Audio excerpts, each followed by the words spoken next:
자, 11월에 찾아온 갑작스러운 맹추위로 식사 때 뜨거운 국물 찾으시는 분들 많으실 것 같습니다. 특히 겨울하면 두부와 호박 송송 썰어 넣어 끓인 청국장. 저는 개인적으로 청국장 아주 좋아하는데 밥도둑이잖아요.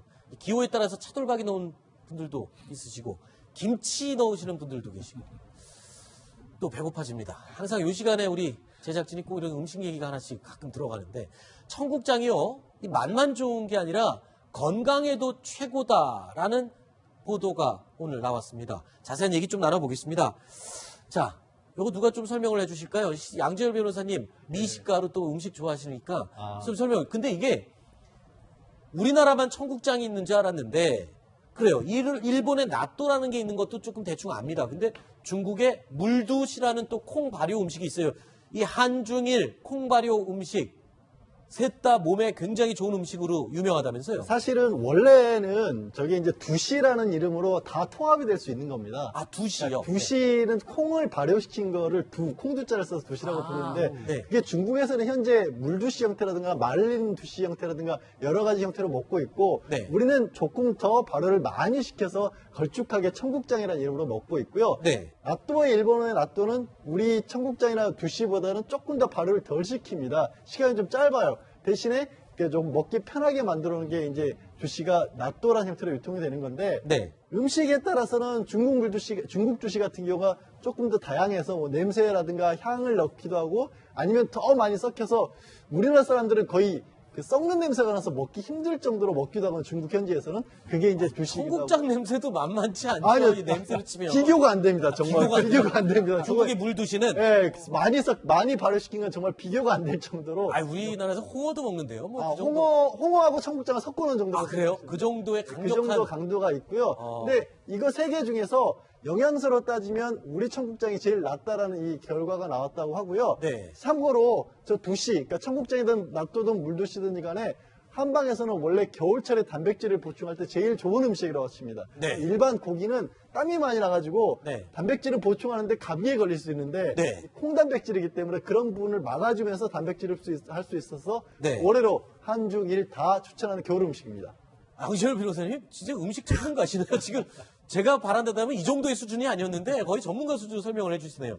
일단 한국의 청국장, 중국의 물두시 그렇게 냄새가 지독해요. 저도 한번 안 먹어봤는데 저도 한번 먹어보고 싶네요. 이거 빨리 한번 도전해 보겠습니다. 일본의 나또는 저도 많이 먹어봤는데 아까 양재열 변호사님이 그 얘기를 했어요.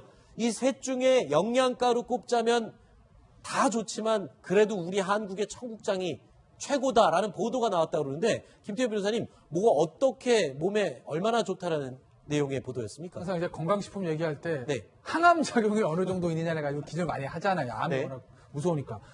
청국장 압도적입니다. 물론 물두시랑은 좀 비슷해요. 그러네요. 75, 77%. 근데 이제 물두시는 사실 아까 양재열 변호사 설명했듯이 우리나라에서 좀 생소한 음식이잖아요. 많이 안 먹지 않습니까?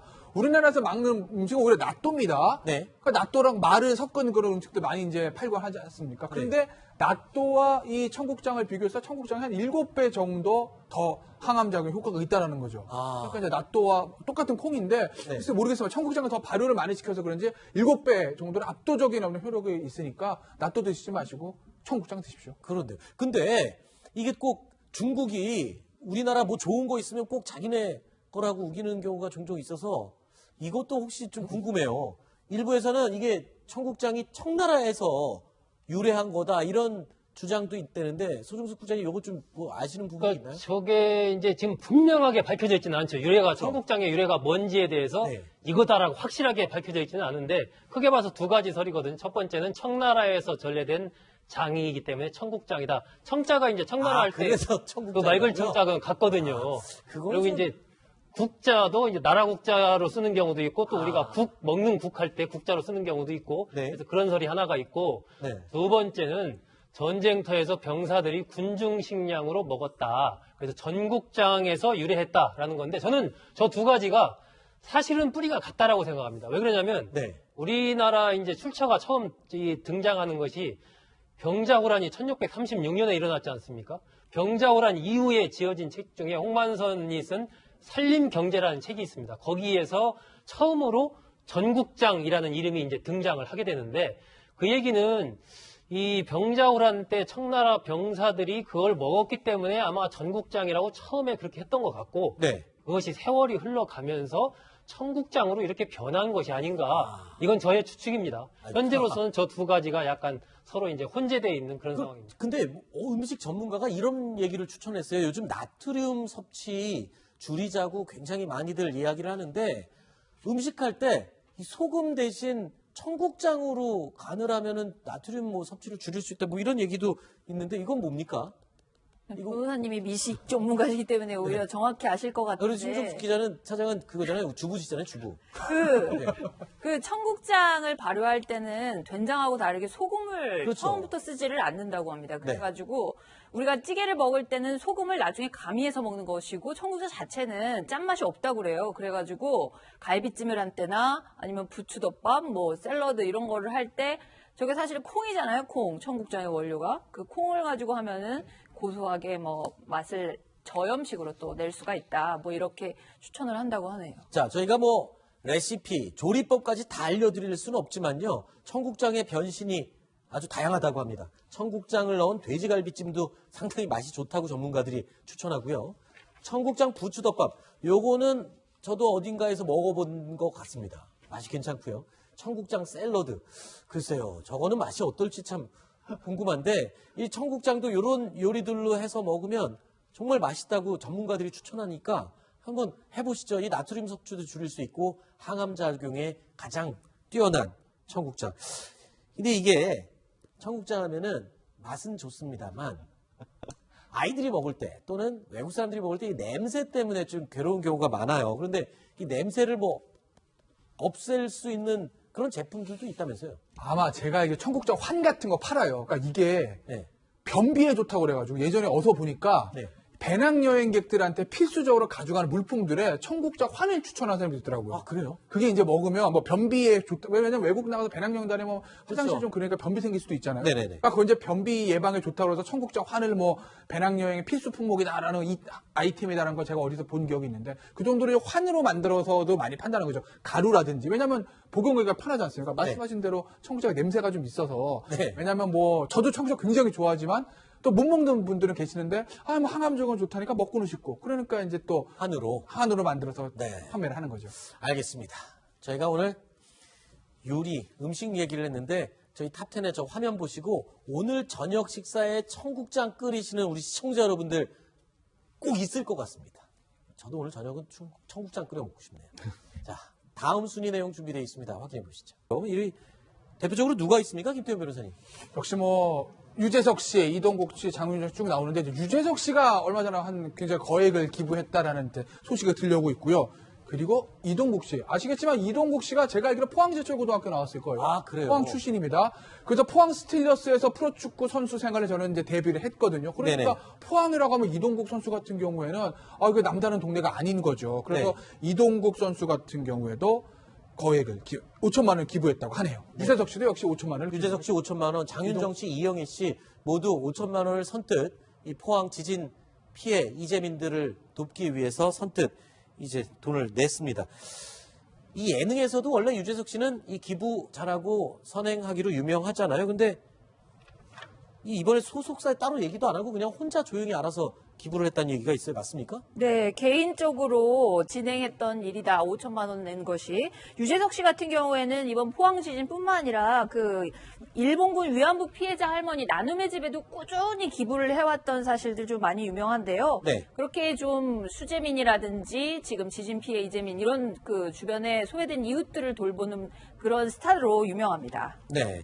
일단은 오늘 이 정부가 특별 재난 지역으로 선포를 해서 과연 빨리 조치가 이루어졌으면 하는데 이 특별 재난 지역으로 선포되면 이 이재민들에게 좀 즉각적인 좀 어떤 혜택이나 보호가 잘 전달이 됩니까? 어떤 게 대표적인 게 있습니까? 일단은 가장 큰 거는 뭐냐면요. 그러니까 특별재난지역으로 선포가 되면 원래는 그 지자체가 포항시죠. 네. 포항시에서 그 재해를 복구해야 되는데 그 비용의 한 65%인가 아마 국비에서 지원해 주는 게 있고요. 네. 그다음에 이제 이재민들한테 주는 혜택은 뭐냐면 간접적인 혜택이에요. 그러니까 건강보험료 감면, 통신비, 전기요금, 가스요금 뭐 면제, 그리고 뭐 예비군 훈련 동원 면제 뭐 이런 간접적인 지원들이 이제 이재민한테 제공이 되는 거고 가장 큰 거는 국비를 지자체에게 전달해서 그걸 가지고 그 재난 복구에 쓸 수 있게 하는 거죠. 네. 기준이 저게 이제 피해액이 90억 원을 넘느냐 네. 못 넣느냐에 따라서 이제 재난 지역을 선포할 수 있는가 없는가 결정이 되거든요. 지난해 경주 같은 경우는 피해액이 이제 90억 2천만 원으로 산정이 돼서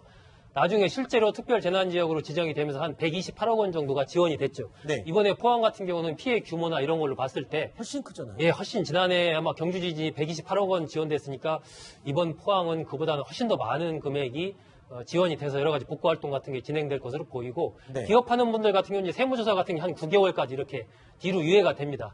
개인적으로는 그런 뭐 재산세라든지 등록세 이런 세금 같은 것들도 상당 부분 유예가 되고 네. 그렇기 때문에 그런 면에서의 어떤 좀 혜택 같은 것들이 따르죠. 자, 그런데 뭐 그런 거에 뭐 직접적인 혜택이 아니라 간접적인 혜택인데 일단 집에 들어가질 못해서 그리고 또 집이 무너질 위험에 처해 있어서 짐도 못 꺼내는 사람들이 있지 않습니까? 하필 이렇게 맹추위가 찾아왔을 때 그래서 이재민들의 고통과 괴로움 정말 온 국민의 따뜻한 온정의 손길과 도움이 절실하게 필요한 그런 시점인 것 같습니다. 자, 이 지진 관련 이야기는 여기서 마무리하도록 하고요. 자, 다음 8번째 소식 오늘 8위로 꼽은 내용이 준비가 되어 있습니다. 영상으로 한번 확인해 보시죠.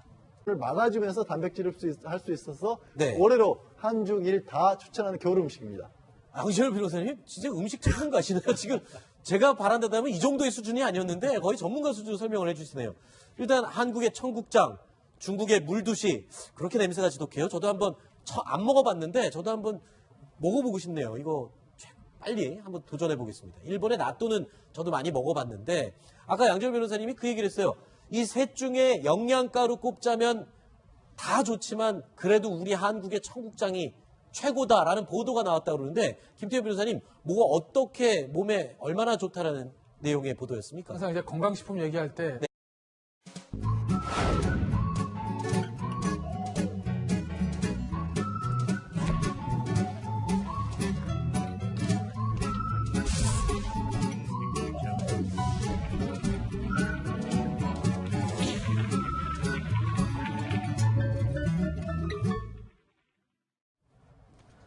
자, 11월에 찾아온 갑작스러운 맹추위로 식사 때 뜨거운 국물 찾으시는 분들 많으실 것 같습니다. 특히 겨울하면 두부와 호박 송송 썰어 넣어 끓인 청국장. 저는 개인적으로 청국장 아주 좋아하는데 밥도둑이잖아요. 기호에 따라서 차돌박이 넣은 분들도 있으시고 김치 넣으시는 분들도 계시고 또 배고파집니다. 항상 이 시간에 우리 제작진이 꼭 이런 음식 얘기가 하나씩 가끔 들어가는데 청국장이요. 이 맛만 좋은 게 아니라 건강에도 최고다라는 보도가 오늘 나왔습니다. 자세한 얘기 좀 나눠보겠습니다. 자, 이거 누가 좀 설명을 해주실까요? 양지열 변호사님 미식가로 또 음식 좋아하시니까 좀 설명. 근데 이게 우리나라만 청국장이 있는 줄 알았는데 그래요. 일본에 나또라는 게 있는 것도 조금 대충 압니다. 근데 중국에 물두시라는 또 콩 발효 음식이 있어요. 이 한중일 콩 발효 음식 셋 다 몸에 굉장히 좋은 음식으로 유명하다면서요? 사실은 그 썩는 냄새가 나서 먹기 힘들 정도로 먹기도 하고 중국 현지에서는 그게 이제 주식이고 청국장 냄새도 만만치 않죠. 아니요, 이 냄새를 치면. 비교가 안 됩니다. 정말 비교가 안 됩니다. 중국의 물두시는 예, 많이 발효시킨 건 정말 비교가 안 될 정도로. 우리나라에서 홍어도 먹는데요. 뭐 그 정도. 홍어하고 청국장을 섞어놓은 정도가. 그래요? 그 정도의 그 강력한. 정도 강도가 있고요. 근데 이거 세 개 중에서 영양소로 따지면 우리 청국장이 제일 낫다라는 이 결과가 나왔다고 하고요. 네. 참고로 저 두시, 그러니까 청국장이든 낫또든 물두시든 간에 한방에서는 원래 겨울철에 단백질을 보충할 때 제일 좋은 음식이라고 칩니다. 네. 일반 고기는 땀이 많이 나가지고 네. 단백질을 보충하는데 감기에 걸릴 수 있는데 네. 콩단백질이기 때문에 그런 부분 원래는 저게 이제 두시라는 이름으로 다 통합이 될 수 있는 겁니다. 아, 두시요? 두시는 콩을 발효시킨 거를 콩두자를 써서 두시라고 부르는데 네. 그게 중국에서는 현재 물두시 형태라든가 말린 두시 형태라든가 여러 가지 형태로 먹고 있고 네. 우리는 조금 더 발효를 많이 시켜서 걸쭉하게 청국장이라는 이름으로 먹고 있고요. 네. 나또의 일본어의 나또는 우리 청국장이나 두시보다는 조금 더 발효를 덜 시킵니다. 시간이 좀 짧아요. 대신에 좀 먹기 편하게 만들어 놓은 게 이제 주시가 나또라는 형태로 유통이 되는 건데 네. 음식에 따라서는 중국 주시 같은 경우가 조금 더 다양해서 뭐 냄새라든가 향을 넣기도 하고 아니면 더 많이 섞여서 우리나라 사람들은 거의